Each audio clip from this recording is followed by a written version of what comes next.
আল্লাহ তাআলা বলছে, আমি তোমাদেরকে এমন একটা কাজ দিব যে কাজের দ্বারা তোমরা কঠিন জাহান্নামের শাস্তি থেকে বাঁচতে পারবে। বান্দারা বলছে, আল্লাহ বলছে, তুমিনুনা বিল্লাহি ওয়া রাসূলিহি ওয়া তুজাহিদুনা ফি সাবিলিল্লাহি বিআমওয়ালিকুম ওয়া আনফুসিকুম যালিকুম খায়রুল লাকুম ইন কুনতুম তু'মিনুন।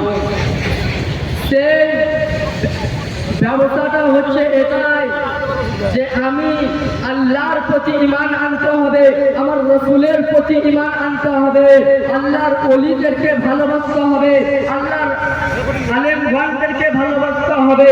ব্রাদারানে মিল্লাতে ইসলামিয়া বান্দা প্রশ্ন করছে আল্লাহকে, রব্বুল আলামিন, আমি তো তোমার রাস্তায় আসবো, রাসূলের রাস্তায় আসবো, আলেমগণকে মানতে বলা হবো, কিন্তু শয়তান আমাকে বাধা দিচ্ছে, শয়তান আমাকে সেই রাস্তার ভিতরে যেতে দেয় না। ব্রাদারানে মিল্লাতে ইসলামিয়া আল্লাহ তাআলা বলছে, হে বান্দা তুমি চিন্তা করো না, কারণ হচ্ছে এটাই, ওয়াকানা হাক্কুনা আলাইনা নাসরুল মুমিনিন, আমি ঈমানদারের জন্য সাহায্য করা ওয়াজিব হয়ে যায়। জোরে বলুন সুবহানাল্লাহ।